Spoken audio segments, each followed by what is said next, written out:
토지담보대출의 연체율이 이렇게 급속도로 늘어나고 있는 현상은 이 건설사들이 토지담보대출을 받고 건설 사업을 하고 있는데 이 토지담보대출을 변제하지 못하는, 계속 연체하고 있는 이런 금융기관이 많아지고 있는 현상이다.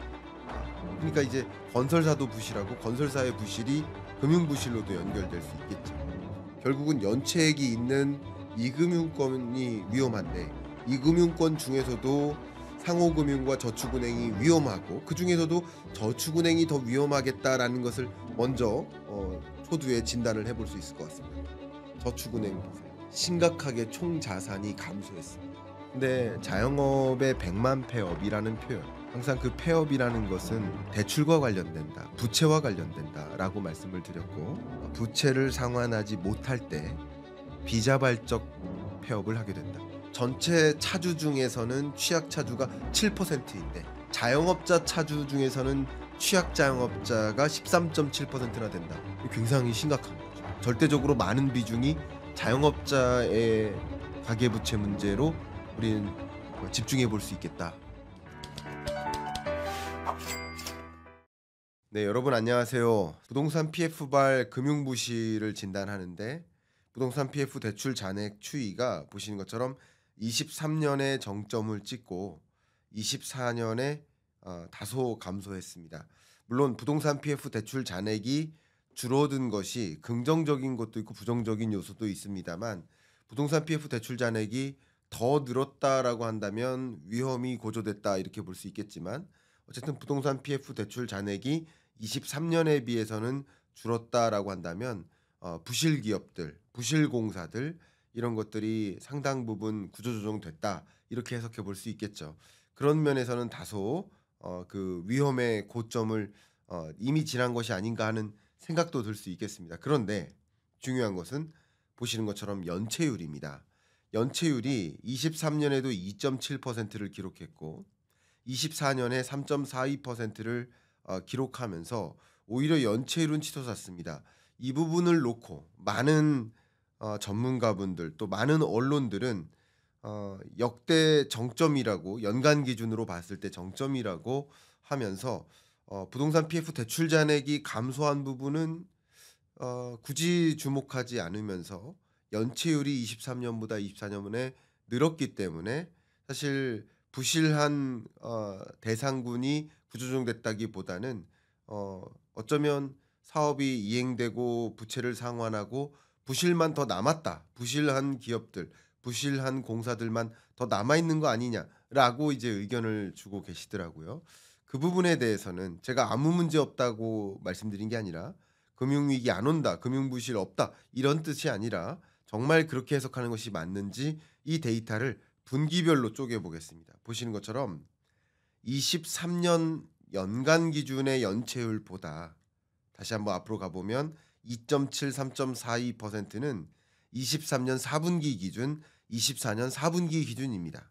보시는 것처럼 23년 4분기보다 24년 4분기 기준이 레벨업된 건 맞지만 연체율이 24년 1분기 들어 급등했다가 그 이후 다소간에는 하향 안정화되고 있다. 그러니까 분기별로 쪼개 보니까 실상은 23년 대비 24년 연체율이 늘었고 그렇게 위험이 더 고조됐다 이렇게 표현하는 언론들이 상당 부분 있었는데, 그게 아니라 위험의 고점은 어쩌면 24년 3년 말 24년 초 그 부분이 가장 금융부실의 위험이 정점을 기록하는 구간 아닌가. 지금 아무 문제 없다가 아니라 지금 금융부실이 있습니다.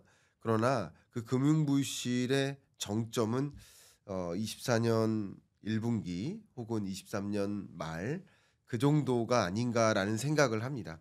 그 이후에는 위험관리에 들어갔죠. 금융기관들도 위험관리에 들어가고 정부도 정부 나름대로 부실 사업장과 건전한 사업장을 구분해서 부실 사업장을 구조조정하는 절차를 또 가져갔죠. 그런 것들이 금융부실 여부를 판단할 때 지금도 금융부실의 상황 남아 있습니다. 위험합니다.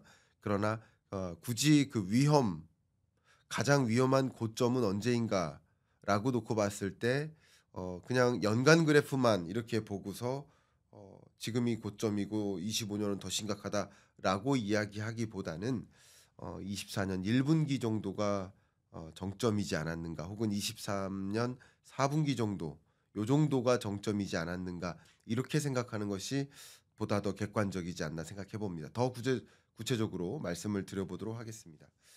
부동산 PF발 금융부실에 있어서 부동산 PF 대출 잔액이나 연체율로 보면 그 위험의 고점은 23년 말 24년 초라고 할 수 있겠지만, 또 하나의 이 부동산 부문의 대출 영역, 토지담보대출.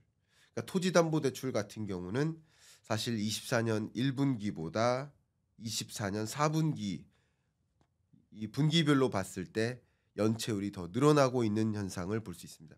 물론 토지담보대출의 잔액은 분기별로 줄어들고 있기 때문에 다소 위안이 되지만, 토지담보대출의 연체율이 이렇게 급속도로 늘어나고 있는 현상은 부실한 토지담보대출만, 그러니까 상환이 불가능한, 이 건설사들이 토지담보대출을 받고 뭐 건설 사업을 하고 있는데 이 대출을 변제하지 못하는, 계속 연체하고 있는 이런 금융기관이 많아지고 있는 현상이다. 아 그러니까 이제 건설사도 부실하고 건설사의 부실이 금융부실로도 연결될 수 있겠죠. 이렇게 진단이 내려집니다. 그렇게 된 배경은 무엇일까요? 보시는 것처럼 미분양 주택이 23년 들어 정점을 찍고 그 이후에 미분양 주택 건수가 계속 유지되고 있는 듯한 흐름입니다. 그러니까 부동산 시장이 회복세로 진전되다가 다소 또 강한 하락세로 전환되다가 계속 반복됐었죠. 또 토호제를 뭐 다시 진행한다든가 뭐 이런 여러 가지 것들로 인해서 부동산 시장이 등락을 반복했습니다. 근데 어쨌든 높은 미분양 주택 건수가 유지되고 있다라고 볼 수 있는데, 중요한 것은 전체 미분양 주택 건수가 아니라 공사 완료 후 미분양 주택 건수, 이걸 악성 미분양이라 하죠. 자료를 보시면 바로 준공 후 미분양 주택, 이 준공 후 미분양 주택 건수가 뭐 계속 늘어나고 있고요. 이 준공 후 미분양 주택, 악성 미분양 주택 건수는 사실 근래 들어 이 통계를 추계한 이래로 가장 높은 수준, 제 기억에 2012년 그 이래로 가장 미분양 주택 건수가 많은, 그러니까 미분양 주택 건수가 많은 게 중요한 게 아니라 준공 후 미분양, 악성 미분양, 그러니까 건물이 다 지어졌는데 공실인 거죠. 지어지기 전 단계의 미분양 상태가 아니라 다 지어지고 거주해도 되는 시점이고 입주해도 되는 시점인데도 불구하고 미분양인 거죠. 공실인 거죠. 그러니까 이것은 굉장히 부동산 시장의 취약함을 지금 보여줍니다. 이런 것들이 결국 건설사들이 대출을 받았다가 대출을 못 갚는 상황이라고 해석해 볼 수 있겠죠. 자, 준공 후 미분양 주택 추이를 장기적으로 좀 본다면 앞에 말씀드렸던 것처럼 제가 2014년 이래로의 통계를 쭉 보여드리고 있는데 가장 높은 수준입니다. 가장 많은 악성 미분양이 쌓여 있습니다. 지금이 근래 들어 최고치다, 이렇게 볼 수 있겠습니다.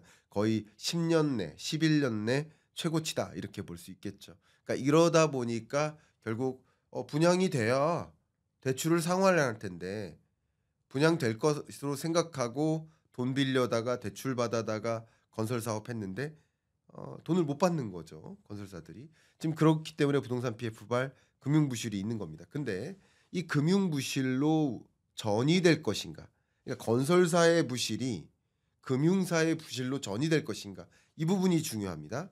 보면 PF 사업장이 있어요. 그 PF 사업장에는 고위험으로 분류되기도 하고 중위험, 저위험으로도 분류됩니다. 근데 여러 시공사들이 뭐 고위험 PF 사업장의 사업도 있고 중위험 사업도 있고 저위험 사업도 있지만, 어쨌든 고위험 사업을 하고 있는 건설사, 시공사가 고위험 사업장 시공사라고 볼 수 있겠죠. 그럼 이 고위험 시공사, 고위험 사업장 시공사가 대출을 받았겠죠, 금융기관으로부터. 그 금융기관으로부터 대출을 받았지만 결국 고위험이라는 얘기는 대출을 상환할 만한 능력이 떨어진다. 그러면 그 위험이 누구한테 노출되는 겁니까? 금융기관에게 노출되겠죠. 그럼 어떤 금융기관 1, 2, 3, 4 어떤 금융기관이 이 시공사에게 위험한 시공사에게 대출을 해 줬는지를 봐야죠. 그래서 금융부실이라는 것이 생겨날 수 있는 것은 건설사의 부실이 금융사의 부실로 전이되는가 이런 경로로 전이될 텐데 그 부분도 우리는 진단을 해 봐야 되겠다라는 말씀을 드려 봅니다. 자 그러면 하나하나 좀 따져 볼게요. 기업 규모별 대출 연체율을 보겠습니다. 그러면 전체 연체율이 둘로 구분해 봤을 때 대기업과 중소기업 결국 전체 연체율이 상당 부분 장기 평균선을 우회할 만큼 높은 이유는 대기업 연체율입니까? 중소기업 연체율입니까? 중소기업 연체율. 그러면 기업 규모별로 봤을 때는 어떤 건설사가 위험하다? 중소 건설사가 위험하다. 첫 번째. 두 번째로 가겠습니다. 또 금융업권별로 그러면 중소 건설사들이 어디에 대출을 받았는가? 큰 틀에서 보면 전체가 2.29지만 은행과 비은행으로 구분했을 때 그러니까 정확히 말씀드리면 비은행 예금 취급 기관 이렇게 설명하겠습니다. 은행이 있고 은행이 아닌 예금 취급 기관 이렇게 하면 좋겠습니다. 네, 제가 편의상 은행 비은행 이렇게 구분해 드릴게요.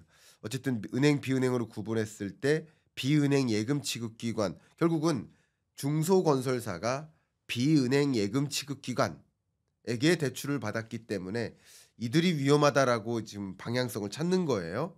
어디가 위험한지를 찾아 나가는 과정입니다. 자, 그다음 지역별로도 보겠습니다. 수도권과 서울은 최근 어땠습니까? 부동산 경기가 주택 매매 가격이 3.62% 서울은 수도권은 1.67% 나름 상승했습니다. 그러니까 미분양 주택 건수도 상당 부분 뭐 위험한 상황은 아니라고 판단해 볼 수 있겠습니다. 물론 일부 위험한 지역도 있습니다. 수도권에도. 그러나 큰 틀에서 봤을 때는 비수도권, 5대 광역시, 8개 도시 이런 지역들이 매매 가격이 계속 하락하니까 매매 가격이 하락한다는 얘기는 분양이 안 되고 있다는 얘기예요. 미분양이 쌓이고 있다는 얘기예요. 그러면 지역별로 봤을 때는 비수도권. 그러면 비수도권에서 건설 사업을 하고 있는 중소건설사가 이금융권, 소위 비은행 금융기관으로부터 대출을 받았구나. 이 부분이 좀 가장 부실하구나. 여기까지는 지금 포커스를 맞춰 온 겁니다. 자, 그리고 산업군으로 볼게요. 제가 어쩌면 결론을 정해 놓고 건설사라고 계속 표현했는데 중소기업으로 구분했을 때 어떤 산업군의 금융부실 문제가 가장 심각한가라는 것을 판단해 보면 그냥 비교도 안 될 만큼 그렇죠? 자동차, 숙박, 여가, 부동산 그리고 전체로 봤을 때 건설업이 비교도 안 될 만큼 이 건설사들의 대출이 문제다. 또 부동산 관련 산업의 대출도 문제다. 물론 정확하게 따져본다면 23년 4분기보다야 다소 이 고정 이하 여신 비율이 줄어들 고정 이하 여신은 좀 어렵게 표현했지만 부실채권입니다. 부실채권은 뭐냐? 우리가 연체를 합니다. 이번 달 말일 날 이자와 원금을 상환해야 돼요, 만약에. 그럼 이자와 원금을 상환하지 않으면 연체한 거죠. 근데 그 연체한 기간이 3달, 100일 정도 된다. 그럼 그것을 부실채권이라고 합니다. 금융기관에서는 못 돌려받겠네 할 만한 돈. 그러니까 그걸 고정 이하 여신 비율이라 하는데 고정 이하 여신 비율이 건설사가 레벨이 완전히 높죠. 1%가 넘죠. 그러니까 지금 요 얘기를 지금 분석을 해 보면 중소기업이면서 건설업계의 중소기업이 지방에서 건설하는 중소건설사들이 이금융권으로부터 비은행 금융기관으로부터 대출을 받은 부분이 좀 취약하겠구나라고 진단을 해볼 수 있겠네요. 이렇게 포커스를 맞춰 본 겁니다. 자, 그러면 여기서 중요한 것이 4월 위기설 오는가라는 질문에 대해서는 제가 부실하다 맞습니다. 부실한데 중요한 것은 이 몇몇 건설사의 부실이 몇몇 금융기관의 부실로 전이되고 그것이 정말 금융위기로 오는가. 금융위기는 우리 한국 GDP 규모가 있고 한국의 금융산업의 규모가 있는데 전체 금융산업의 규모가 흔들릴 만큼 시스템적 리스크가 있을 만큼의 그런 진동이냐, 아니면 이 여진 자체는 심각하긴 하지만 이 여진이 그냥 그 몇몇 금융기관의 부실로만 남는 그 수준이냐라는 걸 진단해야 돼요. 그래서 "4월 위기 온다."라고 주장을 할 거면 실제 이런 금융 부실 문제는 있어요. 제가 수년 동안 이 얘기를 말씀드려 왔죠. 몇몇 금융사들의 부실 문제는 있어요. 근데 그 부실 문제가 종전보다 해결되고 있는지 안 되고 있는지를 봐야 되는데, 여러 가지 진단을 해 봤을 때는 종전에 비하면 해결되고 있다라고 판단할 수 있겠어요. 그죠? 그리고 그 금융 부실이 금융 위기로까지 전체적으로까지 전이되느냐, 그게 중요한 거죠. 뭐 인간의 몸으로 비유를 한다면 좀 적절 좋은 비유가 아니긴 한데, 적절한 비유가 아닐지도 모르겠는데, 어떤 암세포가 어떤 신체 어떤 특정 부위에서 발견이 됐어요. 근데 그것은 그 특정 부위의 암인 거죠. 그래서 조기에 발견하고 치료를 하면 뭐 이 한 사람이 뭐 위험해지는 건 아니에요. 근데 그 암이 몸 전체로까지 전이 된다라고 하면 그거는 이 사람의 위기라고 표현해 볼 수 있겠죠. 그러니까 부실과 위기를 좀 그렇게 구분하시면 어떨까? 금융 부실 여부를 좀 진단해 보겠습니다. 자료 보시는 것처럼요. 여러 지표들이 있습니다. 근데 국내에서도 여러 지표들이 있지만 가장 많이 쓰고 있는, 전체 금융산업 차원에서 부실한지 여부를 판단하는 금융 불안 지수가 있습니다. Financial Stress Index라고 하는데, 금융 안전 관련 실물 금융 부분에 한 20여 개 그 월별 지표들을 표준화한 다음에 그걸 가지고 종합 지수를 산출하는 겁니다. 이 주의 단계, 위험 단계 이렇게 구분하는데, 주의 단계가 12고 위험 단계가 24입니다. 근데 12를 넘어서면 주의 단계고 위험 단계는 24인데, 보시는 것처럼 위험 단계가 있었습니다. 코로나19 때. 그리고 22년 말 기억하시죠? 레고랜드 사태 때 위험 단계에 진입한 적이 있었습니다. 근데 지금 위험하지 않다가 아니라 주의할 만한 단계지만 위험 단계까지는 아니다라고 의견을 드리고, 주의할 만한 단계인 건 맞다. 그래서 금융 부실 상황이라고는 제가 판단할 수 있겠지만 이 금융 부실 상황이 금융 위기로까지 가느냐라고 판단하기는 현재로서는 이르다. 이렇게 의견 드리고, 지표 하나를 더 보여드리겠습니다. 금융 취약성 지수가 있습니다. Financial Vulnerability Index라고 합니다. 이 지수는 평가 요소가 여러 가지가 있는데, 신용의 축적 여부, 그리고 자산 가격, 마지막으로 금융기관의 복원력, 이 세 가지를 가지고 판단을 합니다. 그래서 지표를 이 한국은행에서 추계할 때 39개 지표를 가지고 표준화해서 종합 지수를 산출하는데, 이 종합 지수가 0에서 100 까지의 숫자를 그립니다. 그런데 장기 평균선이 34.3이니까 그 장기 평균선을 우회할 때는 상당한 금융 위기 상황이었던 거고요. 글로벌 금융 위기 때. 그죠? 그리고 2020년 팬데믹 경제 위기 때, 그때도 장기 평균선을 훨씬 상회하는 위기 구간 맞습니다. 그러나 지금은 그런 면에서 장기 평균선을 오히려 하회한다. 지금 뭐 굉장히 안정적인 상황이라고 강조하는 게 아니라 금융 위기로 전개되냐라는 부분에 대해서는 아니라고 의견을 드립니다. 그래서 의견을 드린다면 1금융권의 금융산업의 사이즈가, 기여도가 너무나 크기 때문에 2금융권의 일부 금융사가 부실하다고 해서 그게 정말 말 그대로 금융위기로 전개된다라고 예단하기엔 이르다, 이런 말씀 드립니다. 자, 이제 이렇게 전체 부동산 PF 부실 문제가 금융 부실로 연결되고 그게 금융위기까지 확산되는지를 확인했습니다. 근데 이제 제가 여러분들께 예고해 드린 것처럼 새마을금고를 확인해 봐야겠습니다. 새마을금고 중앙회와 제가 소통도 했고요. 여러 번 연락도 했고 자료도 많이 달라고 했고 해서 그 부분을 진단해 드리려 합니다. 한번 보도록 하겠습니다. 연체율을 볼게요. 보시는 것처럼 연체율이 24년 기준으로 23년보다 올라간 건 사실이에요. 그러나 앞서 보여드렸던 것처럼 분기별로 보면 오히려 24년 연중이 더 높았고 24년 말로 가면서 연체율이 떨어진 현상. 근데 많은 언론에서 뭐만 나와요? 22년, 23년에 비해서 24년 연체율이 올라갔다. 가계대출 연체율과 기업대출 연체율이 있는데 특히 기업대출 연체율, 주로 건설사 한 거죠. 지방 건설사. 그러니까 이들의 대출이 많이 새마을금고로부터 일으켰는데 연체율이 23년 7.74에서 24년 10%를 초과했다. 이렇게 얘기를 합니다. 그게 아니라 24년 1, 2분기 동안 올랐다가 오히려 그 이후에 하향 안정화됐다라고 해석하는 게 어떨까요? 이게 24년 말 기준에 그 새마을금고에 한 1,200여 개, 1,276개의 금고가 있거든요. 이들의 통합치니까요.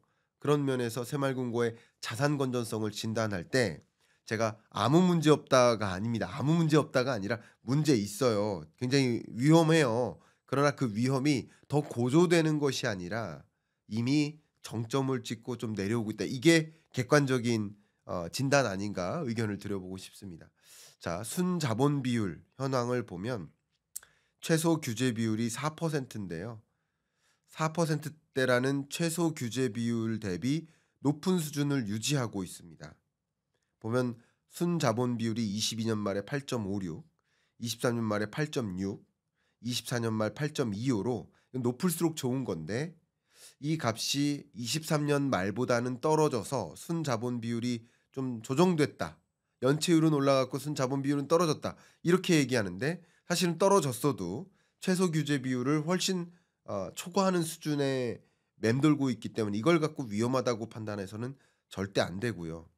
또 중요한 것은 여기 보시면 24년 6월 말 기준보다는 또 올라갔다라는 것을 보면 그 위험이라는 부분에 있어서 정점은 사실은 제가 보기에는 어 이미 24년 연초가 가장 위험했었다.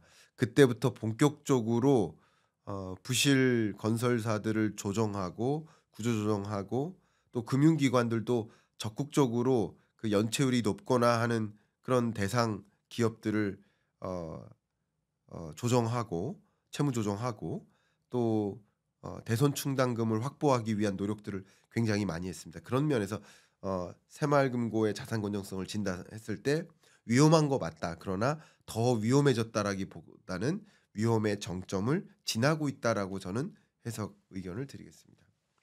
단기 순이익을 보면 이 부분을 가지고 많이 이야기를 합니다. 이 부분도 굉장히 중요한데요. 보세요. 22년 단기 순이익이 보시는 것처럼 어 1조 5,573억 원이었습니다. 23년에 860억 원으로 급감했죠. 그리고 24년 단기 순이익은 마이너스입니다. 마이너스 1조 7,382억 원입니다. 이거 괜찮은가 하는 질문들을 많이 주십니다. 말씀드리면 1조 7,382억 원의 순손실이 발생한 거 맞습니다. 이건 팩트입니다. 근데 손실 흡수 능력 제고를 위해서 대손 충당금을 적립하는 데 많은 비용을 투입했습니다. 대손 충당금 적립 금액을 제가 직접 통화해서 확인했는데요.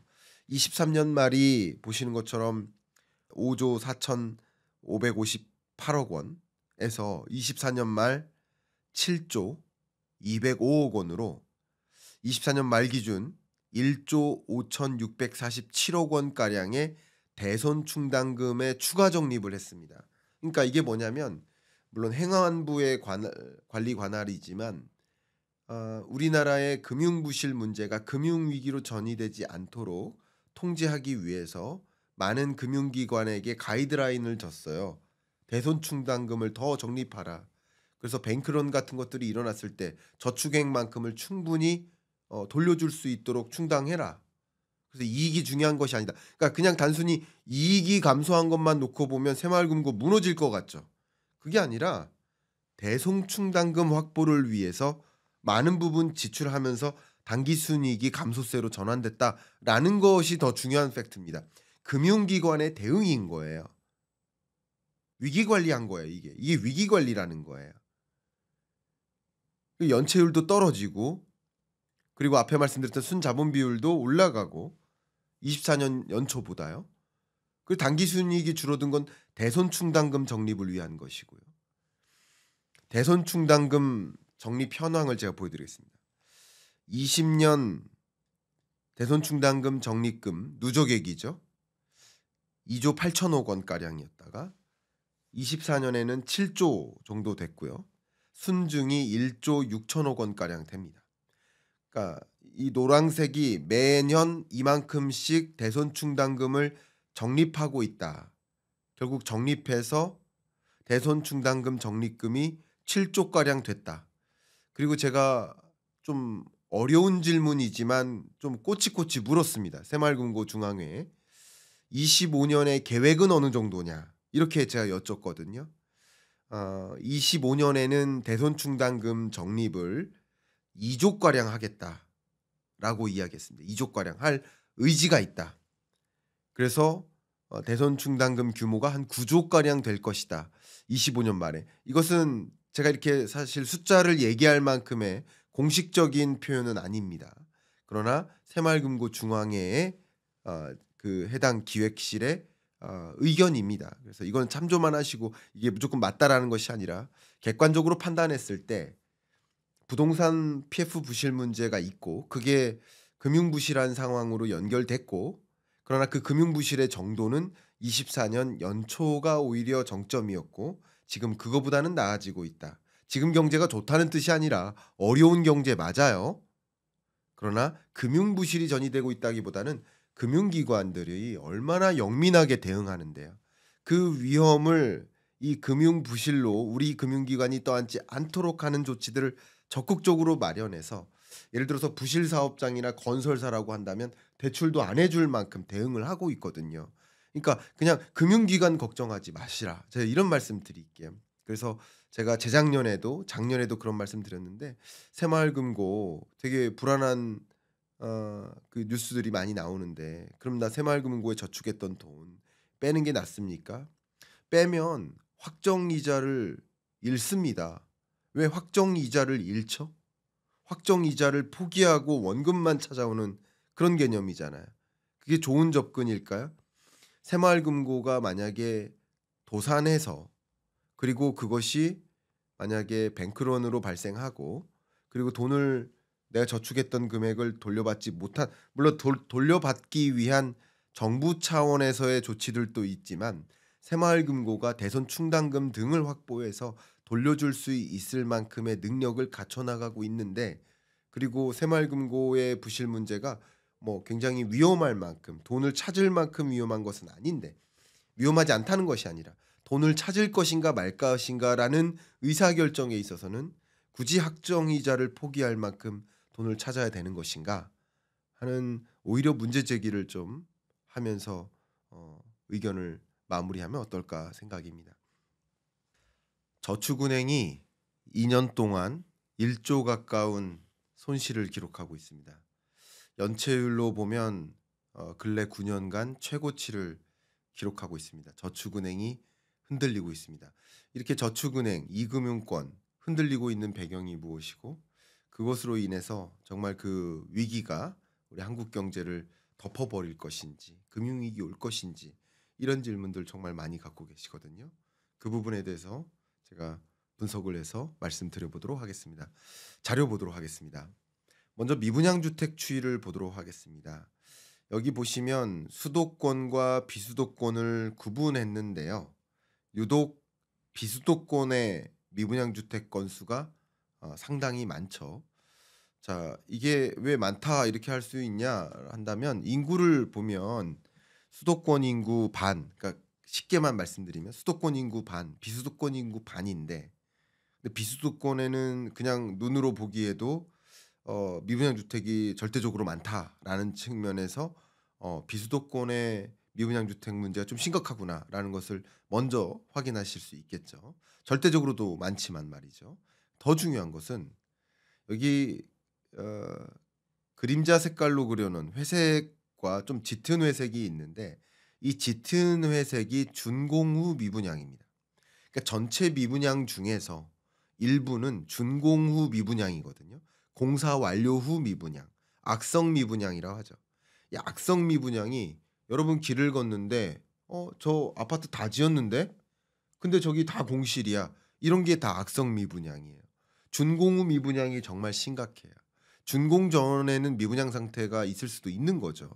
그죠? 그런데 준공 후 미분양이 심각한데 유독 비수도권을 중심으로 준공 후 미분양 주택이 상당히 많다라는 것을 여러분 눈으로도 확인하실 수 있겠습니다. 그래서 준공 후 미분양 건수를 여기 숫자로 기록을 해놨는데요. 18,000호 가량의 비수도권 그리고 약 4,000호 가량의 수도권 합해서 23,000여 준공 후 미분양 주택 건수가 있습니다. 그중에 절대적으로 많은 비중이 비수도권이다라고 먼저 문제 제기를 할 수 있겠습니다. 자, 그러면 이 건설업의 부동산업의 부실 문제가 결국 금융 부실의 문제를 가져오고 그게 금융위로까지 가는지 이 3단계 과정을 진단해 봐야 됩니다. 근데 요 데이터만 보면 건설업 부실, 부동산 부실은 분명히 있다라고 판단돼요. 그럼 건설업자, 부동산업자들이 결국 대출을 껴서 이 사업을 했는데 이 대출을 상환할 수 있을까? 그럼 어떤 금융기관에 대출을 했을까라는 것을 확인해 봐야 되거든요. 보시면 부동산 금융 익스포저라고 한다면 이렇게 구분됩니다. 가계의 부동산 대출이 있겠죠. 1,300조 가량 됩니다.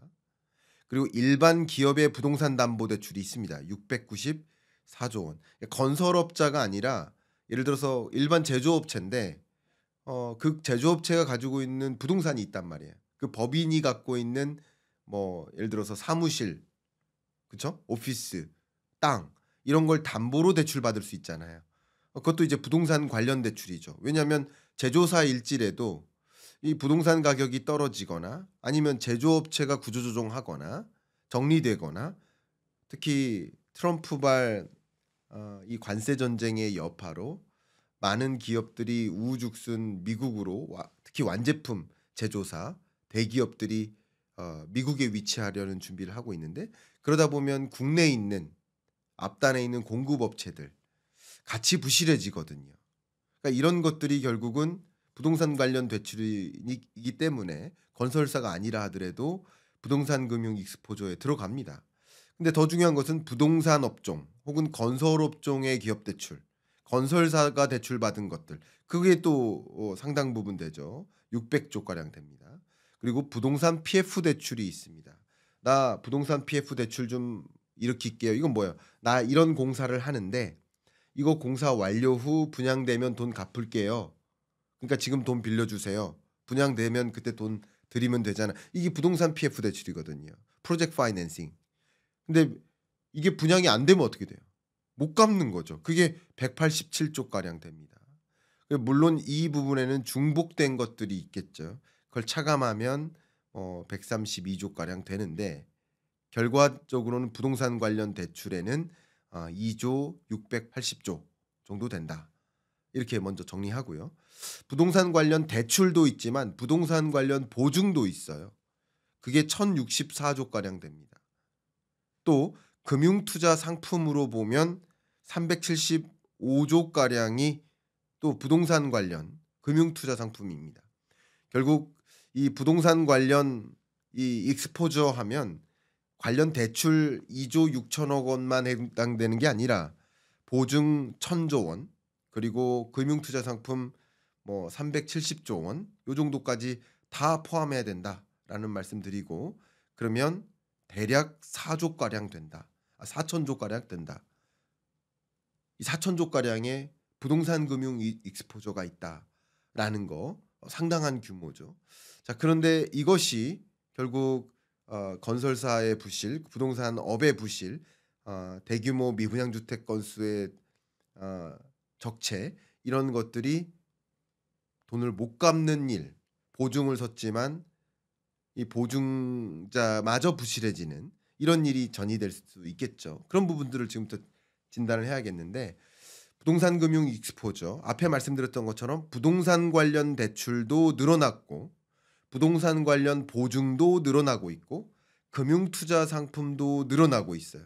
말씀드렸던 이 3대 부문을 가지고 확인해 봤더니 세 가지 부문이 모두 늘어나고 있어요. 부동산 금융 익스포저가 늘어나고 있다.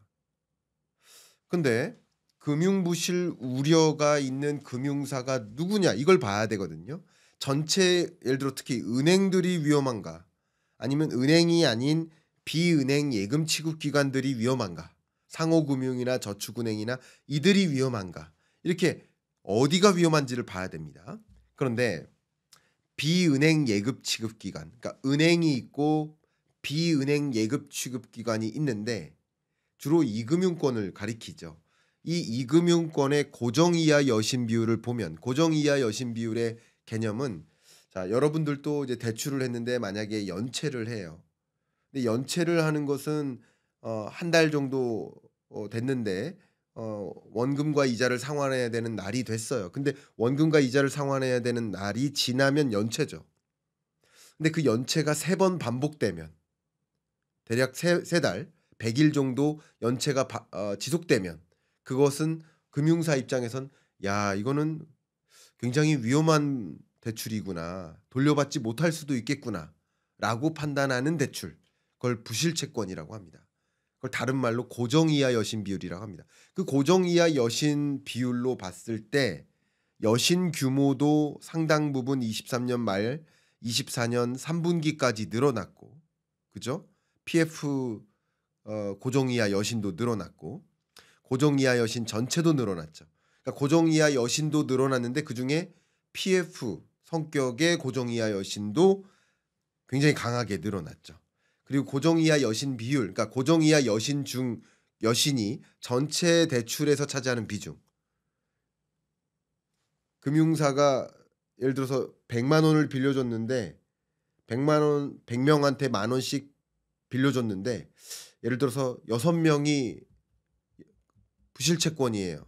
연체가 지속돼요. 그러면 6%인 거죠. 그런 식으로 계산하는 겁니다. PF성 대출을 보면 대출을 제외했을 때는 고정이하 여신 비율이 좀 떨어지지만 포함하면 이렇게 더 올라가죠. 이 얘기는 뭐예요? 이 빨간색 선에 고정이하 여신 비율이 특히 PF 성격의 고정이하 여신 비율을 따로 추계하면 이 위에 있다는 얘기죠. 그러니까 PF 성격의 고정이하 여신 비율을 제외하면 오히려 안정화되는 것처럼 모든 걸 포함했을 때 빨간 선처럼 움직이니까 실제는 이렇게 더 크게 움직이겠죠. 그래서 금융 부실 우려 심각합니다. 심각하고 지금 나아졌다라고 보는 건 아니지만 보시는 것처럼 23년 4분기 또 24년 1, 2, 3분기를 비교했을 때 24년 3분기가 유독 위험했고 그 이후는 조금 그 위험이 그나마 조금 진정되는 모습이지 않나 이렇게 확인은 할 수 있겠습니다. 자, 위험의 정점은 좀 지나가긴 합니다. 그렇다고 안도할 상황이다. 아무 문제 없다는 것이 아니라 지금 굉장히 위험하죠. 24년 3분기를 제외하면 가장 높은 수준이니까요. 여전히 위험합니다. 근데 이 위험이 정말 위기로까지 전이되는가를 지금부터 하나하나 봐야 됩니다. 근데 이 금융 부실 우려에 해당되는 금융사 어떤 금융사들이 있는가 확인해야 될 텐데 일단 전체 연체율을 보면요. 2.29%예요. 장기 평균선을 넘어섰어요. 그런데 이 전체 연체율 중에 은행의 연체율이 있고 비은행 예금 취급 기관의 연체율이 있겠죠. 구분해 보면 은행의 연체율은 심각하다 말하기가 어렵습니다. 이 정도면.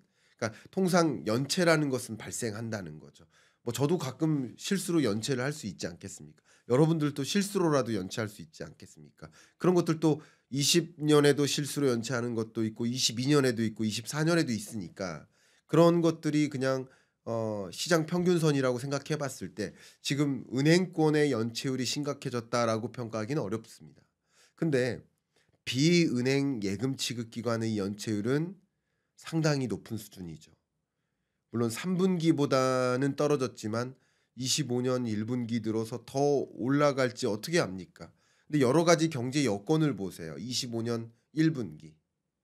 정치적 불확실성 또 추가적인 어 그 특히 미분양 주택의 증가 또 지방 중심의 비수도권 중심의 추가적인 부동산 시장의 조정 이런 것들을 생각해 보면 이게 다시 또 올라갈 수도 있겠죠. 어쨌든 지금까지의 경과는 이러합니다.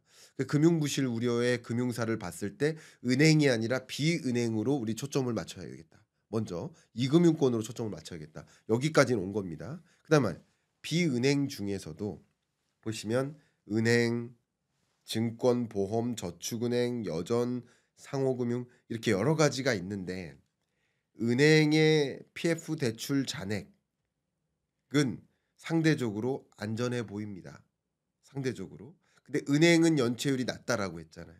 근데 보시는 것처럼 PF 대출 잔액, 자본 대비 PF 대출 잔액의 비중을 보면 보험사, 저축은행, 여전사, 상호금융 이쪽은 특히 저축은행, 여전사, 상호금융 이 정도는 대출 잔액 면에서 심각하고 자본 대비 연체액, 자본 대비 PF 대출 잔액의 규모는 상호금융이 더 높지만 PF 대출 잔액 중에서 연체하고 있는 대출 잔액, 연체액은 저축은행이 더 높네요.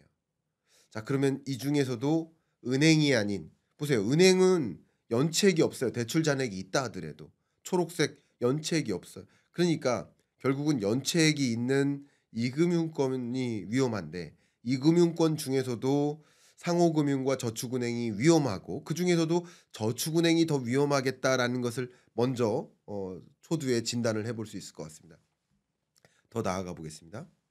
저축은행과 상호금융을 이제 집중해서 보면 고정이하 여신 비율이 이게 연체율보다 더 중요한 게 고정이하 여신 비율인데 고정이하 여신 비율이 추세는 비슷하지만 저축은행이 심각하죠. 아직도 그 10%라는 고정이하 여신 비율 밑으로 떨어지지 않았습니다.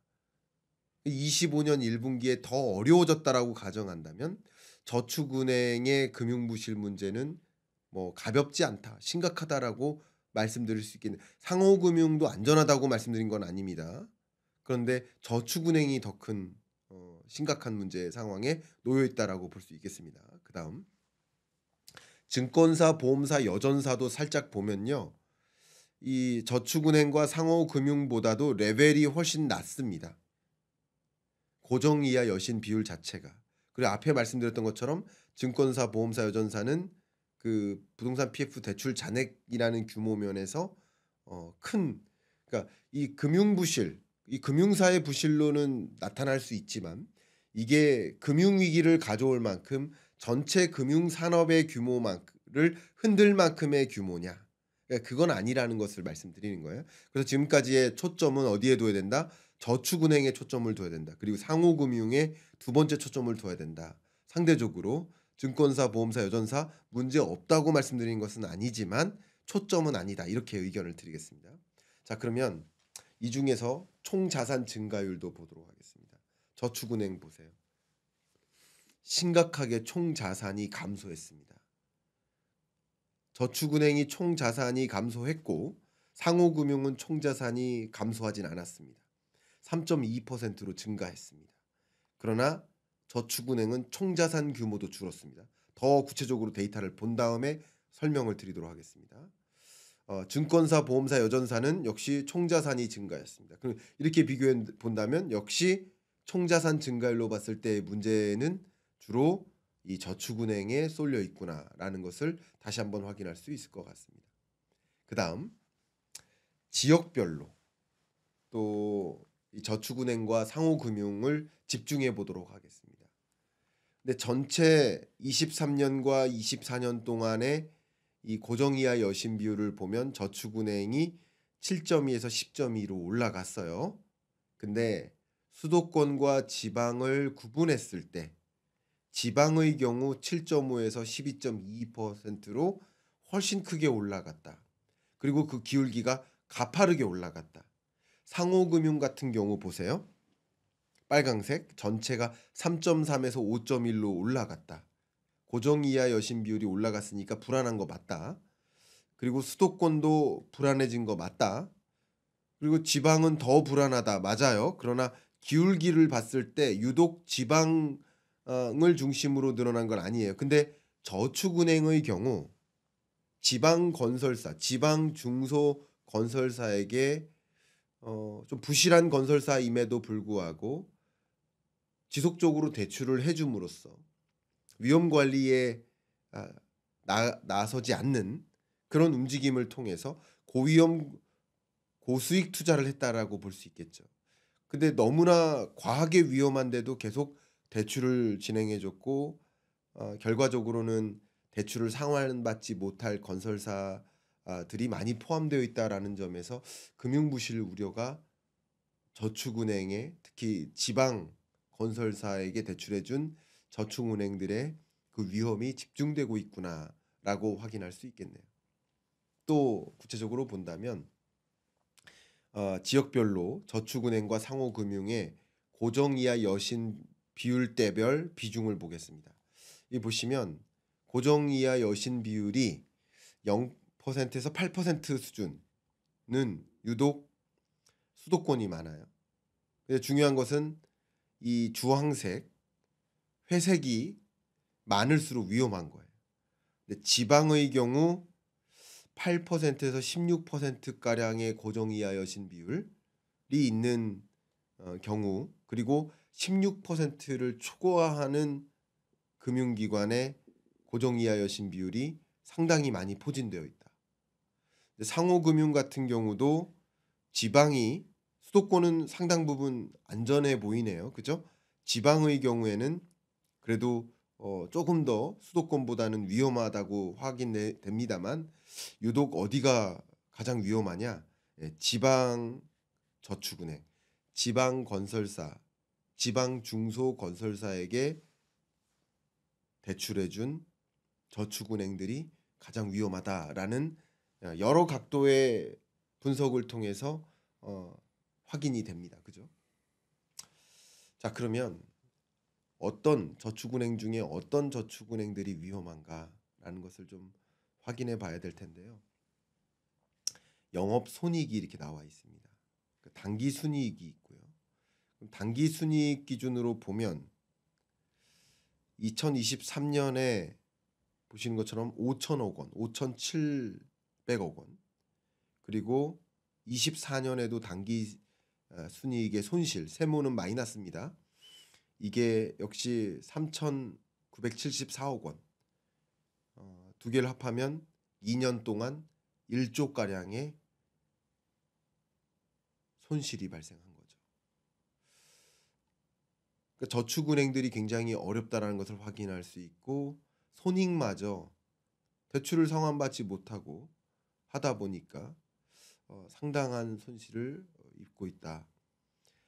과연 5대 저축은행 복원 가능한가라는 것을 판단했을 때 SBI 저축은행, OK저축은행, 한국투자저축은행, 웰컴저축은행, 에키온저축은행 5대 저축은행들을 가지고 봤을 때 22년보다 23년 말에 대출 잔액이나 연체액이나 그 어떤 면에서 더 크게 늘었다는 것을 확인했는데, 근데 24년까지 그 위험이 23년 말보다 더 고조됐다라고 확인을 할 수 있고, 그러면 많은 고위험 고수익 사업을 벌여왔던, 특히 위험 관리에 나섰어야 되는 그런 지점에서도 위험 관리에 나서지 않는 이런 몇몇 저축은행들이 복원 가능하지 않은 수준까지 치닫게 된 게 아닌가라고 확인합니다.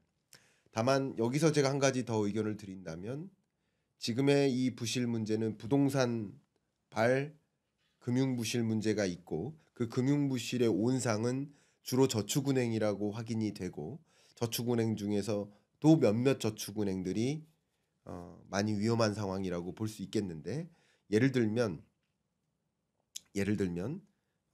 몇몇 또 저축은행, 예를 들어서 SBI 저축은행 같은 경우는 2022년, 23년, 24년 위험 관리를 잘 해왔다고 평가를 해볼 수 있어요. 근데 그렇지 않고 나머지 저축은행들은 위험 관리 없이 더 고위험 고수익 사업을 벌여왔다라고 볼 수 있고, 건설사 입장에서 대출을 어디서 받을 수 없는 상황에 놓일 때, 위험한 건설사일 때 어디서 대출을 받아요? 저축은행에서 받아요. 그리고 그때는 고위험 건설사일수록 당연히 이자율도 높겠죠. 그러니까 금융사 입장에서는 고위험 고수익 대출을 해준 거죠. 그러니까 이런 상황에 놓인 거죠. 오히려 위험 관리에 나서야 될 시점에 위험 관리를 하지 않은 그런 몇몇 저축은행들은 복원 불가능한 상황까지 놓인 게 아닌가 하는 걱정이 되고요. 다만 정리 한 가지만 드린다면 이 저축은행의 부실 문제 심각하고 위험합니다. 그러나 그게 전체 금융 시스템을 붕괴시킬 만큼 금융 위기로 가는 것은 아니다라는 말씀을 드리고 마치 사람의 몸에 비유했을 때 몸에 예를 들어서 발가락이 지금 다쳤어요. 그렇다고 제가 못 뛰거나 못 걷거나 제가 쓰러지거나 이렇게 되는 건 아니죠. 그러니까 좀 그건 구분을 해야 되겠다. 발가락은 좀 심각한 상태다. 물론 심각한 상태다. 그게 그 한 사람의 몸 전체를 뭐 마비시킬 만큼 그런 상황은 아니다. 사실 사람의 몸에 굳이 비유를 했다면 은행권이 심장이에요. 근데 은행권은 문제가 없고 일부 우리 몸의 일부가 좀 부실한 상황인 건 상당히 맞지 않나. 다만 이것이 잘못 관리된다면 그 부실이 몸 전체로도 전이될 수는 있겠죠. 그런 부분들을 막기 위해 어떤 금융사들이 어떤 조치를 할 것인지 또 정부는 어떤 대응을 할 것인지 이런 부분들을 더 면밀하게 지켜봐야 되는 상황 아닌가 의견을 드려보도록 하겠습니다. 5대 저축은행 복원 가능한가라는 관점에서 5대 저축은행들이 대손 충당금 적립률이 23년보다 24년에 낮아졌습니다. 새마을금고 같은 경우는 대손 충당금을 추가 적립하면서 그 위험을 맞이했을 때 저축자들에게 돈을 돌려준다든가 하는 복원 능력, 대응 능력을 충분히 갖춰 나가고 있다고 판단해 볼 수 있겠는데 오히려 이 5대 저축은행은 대손 충당금 적립률이 낮아지면서까지 고위험 사업에만 뛰어들었다라는 비판을 하지 않을 수가 없겠다라는 말씀드리고 이 부분은 저도 조심스럽게 경고의 말씀을 좀 드리고 싶습니다. 건설사의 부실이 금융부실로 전이되면 안 되고 그 금융부실이 경제주체 전체에게 전이되면 절대 안 됩니다. 이 링크를 끊어야 됩니다. 근데 링크를 끊기 위해서는 저축은행 스스로 고위험 사업보다는 오히려 사업을 잘 조정해서 수익을 덜 가져가더라도 안정성을 챙기는 위험 관리에 나설 필요가 있겠다. 경영 전략적인 조치가 필요하다라는 의견까지 드리도록 하겠습니다. 자영업 100만 폐업의 현실화. 이게 2025년 한국 경제의 하나의 주제처럼 등장한 게 아닌가 참 안타깝습니다. 제가 얼마 전에도 이 자영업 폐업 문제를 심층적으로 다뤄드린 적이 있는데 그때도 그런 말씀 드렸습니다. 그만큼 내수 경기가 어렵다. 내수 경기가 어렵기 때문에 그게 또 자영업 부진으로 좀 연결도 되고 인구 구조 변화도 맞물리고요. 그리고 고용 없는 경제라고 표현해 볼까요? 고용 창출력이 떨어져서 이 70년대생이 대거 퇴직하고 있는데 재취업이 어렵다 보니까 자영업으로 내몰리는 등 이런 현상들에 대해서 제가 구체적으로 말씀드렸습니다. 근데 자영업의 100만 폐업이라는 표현, 항상 그 폐업이라는 것은 대출과 관련된다, 부채와 관련된다라고 말씀을 드렸고 부채를 상환하지 못할 때 비자발적 폐업을 하게 된다. 자발적 폐업은 문제가 되지 않아요. 나 이거 폐업하고 다른 사업 해볼래. 다른 더 좋은 비즈니스가 있을 것 같아. 이렇게 자발적 폐업은 문제가 되지 않습니다. 근데 그 비자발적 폐업은 원금과 이자를 상환해야 되는 자영업자가 원금과 이자를 상환하지 못하게 내몰렸을 때, 그렇기 때문에 이 경기도 봐야 되지만 부채 문제도 더 두드러지게 살펴봐야 됩니다. 그래서 자영업자의 부채 문제, 이 부분도 우리 한국 경제의 가장 중요한 약한 고리, 3대 약한 고리 중에 하나가 아닌가 생각을 해서 이 부분을 또 구체적으로 좀 들여다보도록 하겠습니다. 먼저 가계부채 동향을 보겠습니다. 24년 말 기준으로 가계부채 규모는 1927조 원을 기록했습니다. 그러니까 역대 최고치죠. 2천조에 거의 육박했다, 이렇게 볼 수 있겠습니다. 근데 이 가계부채 규모가 늘어났는데 가계부채 중에서도 약 2천조에 달하는 가계부채 중에서도 그 부채에 의존하고 있는 금융부채 가구라고 표현할게요. 금융부채 가구 중에 연체하고 있는 금융부채 가구가 있고 연체하지 않는 금융부채 가구가 있겠죠. 근데 연체하고 있다면 어디에서 주로 연체가 이루어지고 있는지 가계대출 연체율을 보도록 하겠습니다. 보시는 것처럼 전 금융권에서의 대출 연체율은 장기 평균선을 밑돌고 있습니다. 지금 전체적으로 위험하냐, 금융위기 상황이냐라고 놓고 봤을 때 그렇게 보지는 않습니다. 가계부채 규모가 늘긴 늘지만 그게 갚지 못하는 부채 규모가 느느냐, 그것을 그렇다라고 판단하기 좀 이릅니다. 그런데 전금융권이 아닌 은행과 비은행 예금 취급 기관으로 구분했을 때, 은행이 있고 비은행 예금 취급 기관으로 분류했을 때 이 비은행 예금 취급 기관이 이금융권입니다. 근데 은행의 연체율의 경우에는 뭐 위험한 수준으로 이제 올라갔거나 그렇지는 않아요. 그러니까 은행에서 대출받는 가계 차주는 뭐 연체하지 않고 제때 원금과 이자를 상환하고 있는 모습이다, 이렇게 평가하면 되겠습니다. 그런데 문제는 비은행, 이금융권 대출의 경우에는 계속 연체율이 이렇게 치솟죠. 연체율이 치솟는다는 것은 상환하지 못하는 대출이 계속 늘어나고 있다라는 표현을 해볼 수 있겠죠. 어디를 중심으로? 네, 이금융권을 중심으로. 자, 가계부채의 약한 고리, 뭐 기업부채도 볼 수 있고 부동산 PF발 금융부실도 볼 수 있지만 가계부채의 약한 고리는 비은행권, 역시 비은행권이구나라고 확인할 수 있고, 상식적으로 생각해봐도 왜 비은행권, 이금융권에서 대출을 받을까요? 1금융권에서 대출을 못 받을 때 2금융권으로 가는 거 아니겠습니까? 신용 등급이나 소득 수준이나 여러 가지 면에서 안정적으로 대출을 영위할 수 없을 때 당연히 은행권이 저금리고 2금융권이 고금리인데 누군들 2금융권에서 대출을 받고 싶겠습니까? 못할 경우, 1금융권에서 못할 경우 2금융권으로 내몰리는 것인데, 그죠? 근데 그 2금융권의 연체율이 계속 심각하게 늘어나고 있다라는 것은 자발적인 대출, 적극적으로 다 대출에 의존해서 이런 비즈니스 해볼래요라기보다는 부채의 악순환, 자영업자가 매출이 충분하지 못하고 매출이 부족하니까 사실 운영하기도 어려워요. 그래서 원금과 이자를 상환하지 못하고 원금과 이자를 상환하기 위해 추가적인 대출을 마련하거나 원금과 이자 상환하고 보니까 운영 자금이 부족해요. 재료도 사야 되고 인력이 있다면 인건비도 내야 되고 키오스크 도입했으면 월 렌트비도 내야 되는데, 그죠? 전기요금, 가스요금 내야 사업을 할 거 아닙니까? 운영자금이 부족해. 운영자금이 부족하니까 운영자금 마련을 위한 대출. 그러니까 이런 것들은 1금융권에서 발생하지 않아요. 운영자금 마련 대출은 2금융권에서 발생해요. 근데 운영자금을 마련하기 위해 대출을 받은 사업체가 1월 달에, 2월 달에는 사업이 나아졌습니까? 3월 달에는 사업이 나아졌어요?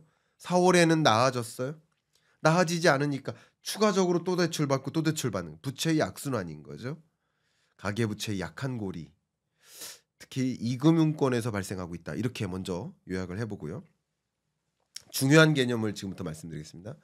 이 취약차주라는 개념입니다. 제가 자주 말씀드렸는데요. 취약차주는 어떤 개념이냐. 일단 다중채무자라는 조건이 성립돼야 됩니다. 다중채무자란 세 가지 이상의 대출을 가지고 있는 경우. 예를 들어서 나 주택담보대출이 있어요. 신용대출도 받았어요. 카드대출도 받았어요. 세 가지 종류 이상의 대출을 받았다. 그럼 다중채무자입니다. 그럼 다중채무자이면서 동시에 저신용등급이거나 혹은 다중채무자이면서 저소득계층이면 이들을 취약차주라고 합니다. 근데 저신용등급이고 저소득계층이 교집합이 좀 상당 부분 있겠죠. 예, 교집합이 상당 부분 있습니다. 어쨌든 다중채무자이면서 저신용등급이거나 다중채무자이면서 저소득계층 이들을 총 취약차주라고 분류를 합니다. 그럼 전체 약 2천조 가량의 가계부채 중에서 얼마만큼이 취약차주의 대출인가를 봐야 되겠죠. 그러면 전체 2천조 기준으로 볼 거냐 아니면 대출을 의존하고 있는 가구 수가 1,300만 정도 되거든요. 1,300만 가구 중에 몇 가구가 취약차주냐 이렇게 구분을 할 수 있는데 한번 보면 금액 기준으로도 약 5.3%가 대략 2천조 중에 5%가량이 취약차주의 대출이다. 그리고 1,300만 가구 중에 약 7%가량이 취약차주에 해당된다. 이렇게 설명을 할 수 있고 이게 추세적으로 올라가는 흐름이죠.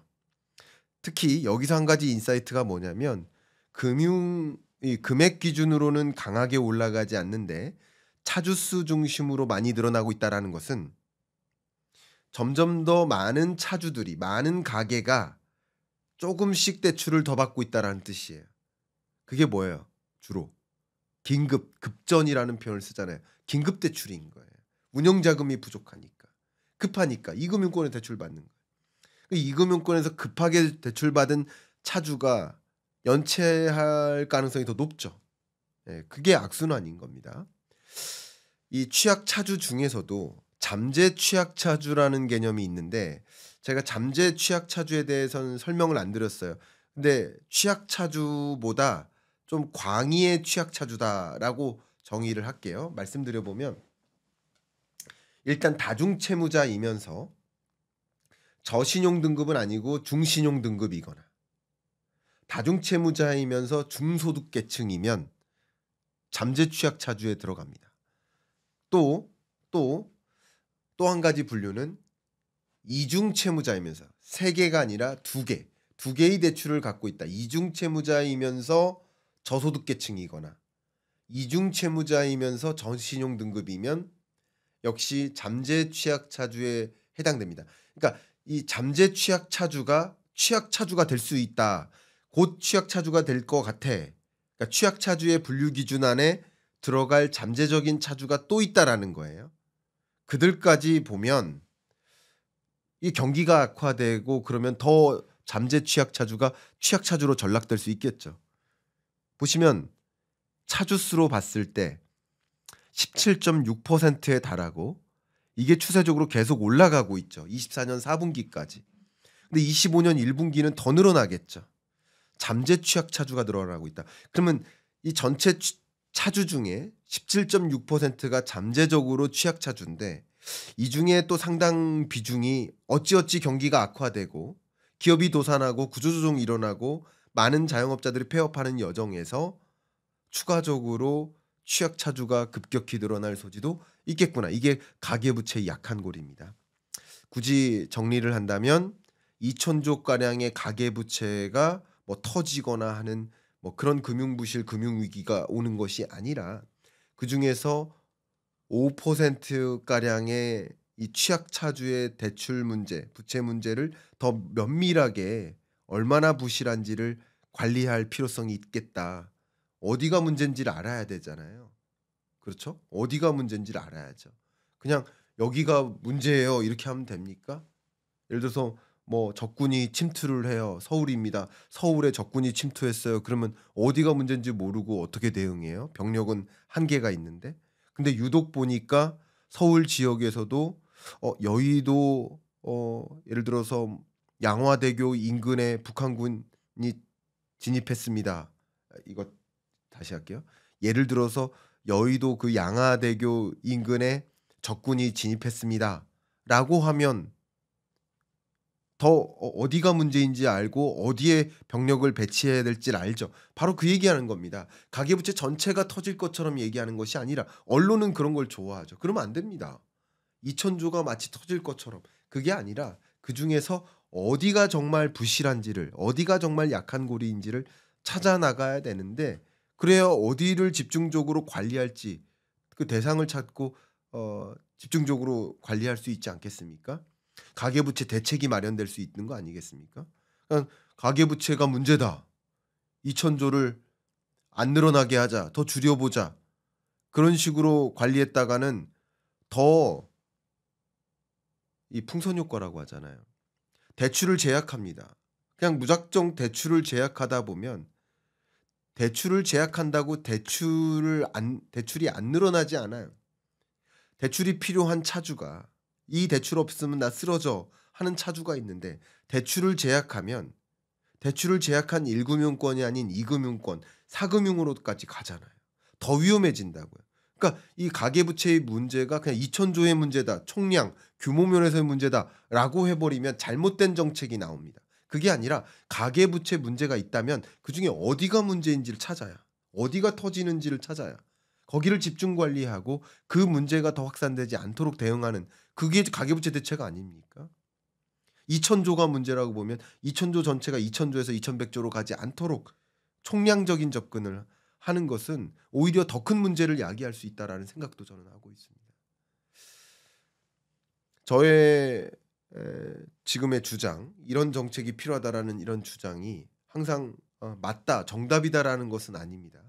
그러나 다양한 주장들이 함께 교류되면서 가장 적합한 그 정책들을 입안하는 데 어느 정도 참조가 되지 않을까 하는 마음에 저도 저의 의견을 드립니다. 저는 제가 이게 맞다고 생각하니까 의견을 드리는 거겠지만 이게 반드시 맞다라고 주장하고자 하는 것은 아닙니다. 취약 자영업자 차주로 가겠습니다. 유독 말씀드렸듯이 차주 중에서 자영업자 차주가 위험하다라는 말씀을 드려왔죠. 자영업자 취약 차주 수가 늘어나고 있습니다. 굉장히 빠른 속도로 늘어나고 그 취약 차주 중에서도 자영업자 그러니까 그 전체 자영업자 차주 중에서 취약 자영업자 차주는 13.7%나 됩니다. 그럼 아까 보여드렸던 것처럼 전체 차주 중에서는 취약 차주가 7%인데 자영업자 차주 중에서는 취약 자영업자가 13.7%나 된다. 이거 굉장히 심각한 거죠. 절대적으로 많은 비중이 자영업자의 가계부채 문제로 우리는 집중해 볼 수 있겠다. 문제점을 찾자 이거예요. 여의도라고만 하지 말자. 여의도 중에서도 어디냐? 양화대교 그 인근이구나. 양화대교 그 남단이구나. 그 부분을 찾자라는 거예요. 저의 의견은. 대출 잔액 기준으로 보니까 역시 마찬가지 취약 자영업자 차주 기준으로 봤을 때 전체 아까 보여드렸죠.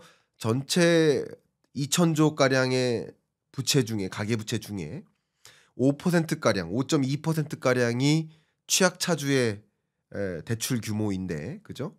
근데 자영업자의 대출 잔액 중에서는 취약 자영업자의 대출 금액이 11.8%나 되니까 2배 이상인 거잖아요. 그만큼 자영업자의 대출이 심각하다, 약하다. 그러니까 가계부채 규모가 문제가 아니라 상환하지 못하는 부채가 무엇인가를 봐야 되거든요. 변제하지 못하는 상황일 때 위기 상황에 내몰리는 거거든요. 폐업으로 내몰리는 것이고요. 이런 것들이 결국 자영업자 구조조정을 야기하는 겁니다. 비임금 근로자 추이를 보시면 2019년 코로나19 이전 수준과 비교했을 때 지금 2024년 말 기준 급격히 감소했습니다. 그리고 22년 3년에 나름의 정점을 찍고 또 감소세에 있습니다. 자영업자 구조조정이 본격화되고 있습니다. 제가 1월 달 이 숫자를 가지고 25년이 이렇다라고 말씀드리는 건 아닙니다. 원래 1월, 2월 겨울철에 비임금 근로자가 급감합니다. 급감했다가 또 여름에 늘어납니다. 이렇게 계절성이 있어요. 이게 계절성 있는 지표예요. 그래서 지금 제가 갖고 있는 데이터가 1월 데이터라서 이렇게 보여드리는 거지만 이걸 그대로 비교하라는 뜻은 절대 아닙니다. 혹여나 24년에서 25년 1월 급감했다고 '자영업자가 대대적인 구조조정이 있었네.' 이렇게 판단하진 말아 주시고요. 그냥 이 추세를 보시고 25년 1월 기준으로는 이렇다라는 걸 정보를 전달해 드리는 것뿐입니다. 자영업자 구조조정의 과정은 왜 그럴까? 코로나19 이전과 비교해 보겠습니다. 2019년이죠. 그때의 자영업자의 평균 소득보다 2024년 기준 줄었습니다. 연체 자영업자는 어떨까요? 급격히 감소했다는 것을 확인할 수 있습니다. 유독 연체하고 있는 자영업자들은 연간 소득이 급격히 감소했으니까 연체하는 상황에 놓이지 않을까요? 평균 대출 금액을 보면 코로나19 이전 수준보다 감소했지만 연체 자영업자의 경우에는 코로나19 이전 수준보다 늘었습니다. 그러니까 결국 전체 자영업자의 문제가 아니라 전체 취업자 기준으로 2,700만이고 자영업자가 한 650만 정도 된다라고 한다면 그 전체가 문제가 아니라 연체하고 있는 자영업자, 취약차주 자영업자 이들의 부채를 변제하지 못하는 상황에 내몰리고 있고 그만큼 경기가 어렵고 그만큼 지금 이런 상황에 어 고금리에 따른 부담을 자영업자들이 안고 있다라고도 해석해 볼 수 있겠네요. 자영업자의 부채를 좀 더 구체적으로 본다면 저는 여기서 한 단계 더 말씀드리고 싶은 것이 가계부채만의 문제가 아니다. 우리 가계부채가 있잖아요. 약 2,000조 가량, 1,900조 가량 이 가계부채가 있잖아요. 그리고 기업 대출이 있거든요. 근데 가계 대출보다 기업 대출 규모가 더 커요. 여기 보시는 것처럼. 그렇죠? 근데 이 중에 일부가 자영업자 대출일 텐데 자영업자 대출이 보시면 가계 대출도 있지만 개인 사업자 대출도 있거든요. 그러니까 법인 사업자는 자영업자가 아니라고 봐요. 개인 사업자로서 대출을 받은 그 규모가 자영업자가 가계 대출을 받은 규모보다 더 큽니다. 2배 가량 됩니다. 그러니까 제가 드리고자 하는 이야기는 지금까지는 가계부채 문제에 포커스를 두고 이 중에 가계부채 중에서도 자영업자의 부채 문제가 심각하다라고 말씀드렸는데 개인 사업자 대출로서 기업 대출 규모의 상당 부분이 또 역시 자영업자의 부채이기 때문에 이 부분도 더욱 동시에 문제가 된다라는 것을 말씀을 드리고자 하는 겁니다. 보시면 자영업자 대출 차주수로 보세요. 자영업자 사업자 대출도 있고 또 가계 대출을 동시에 보유한 계층도 있는데 동시에 보유한 경우가 더 많죠. 근데 차주수로 보면 오히려 가계부채나 자영업자가 짊어진 기업대출 규모는 더 늘진 않는 모습이에요. 그런데 오른쪽 보시면 규모별로 보면 다소 늘고 있죠. 이런 자영업자의 부채 문제가 놓이고 있다. 그러니까 가계부채뿐만 아니라 기업 기업 부채, 그러니까 사업자 대출 문제도 상당 부분 존재한다라는 말씀을 드리고 그럼 이 자영업자가 어디서 연체하는지를 다시 한번 강조한다면 비은행 연체율이 심각하다. 은행 연체율은 심각하지 않다.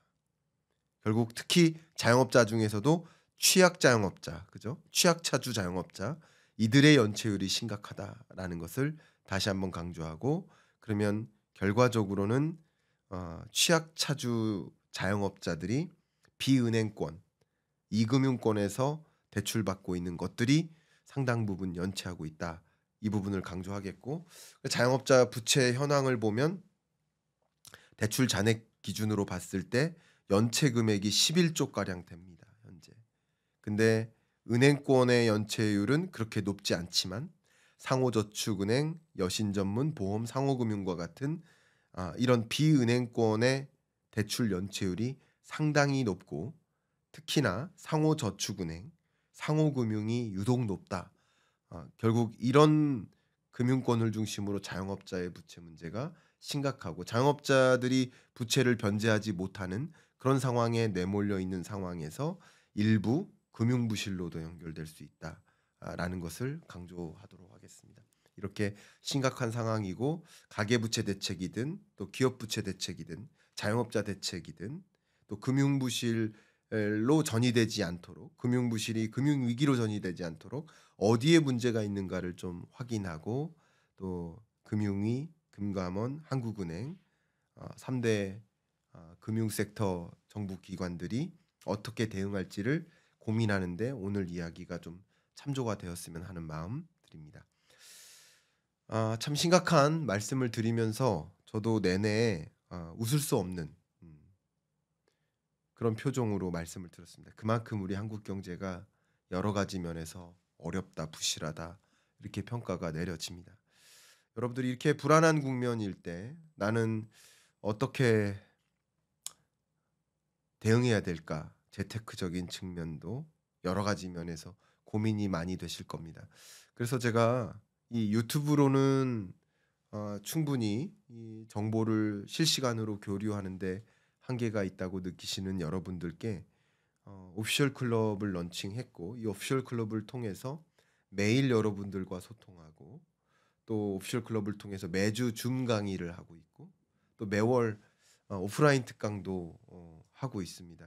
여러분 자주 뵙고 여러분이 이렇게 불안한 국면에 흔들리지 않도록 도움을 드리고 있는데 여러분이 관심 있으신 분들이라고 한다면 고정 댓글 상단에 링크를 마련해 놨으니까 찾아와서 들어와 주시길 바라고 여러분들께 좀 더 오피셜 클럽을 통해서 긴밀한 소통 또 긴밀한 경제 이슈 진단 이런 것들을 시시각각 상호 교환했으면 하는 마음 드리면서 마무리할 수 있도록 하겠습니다.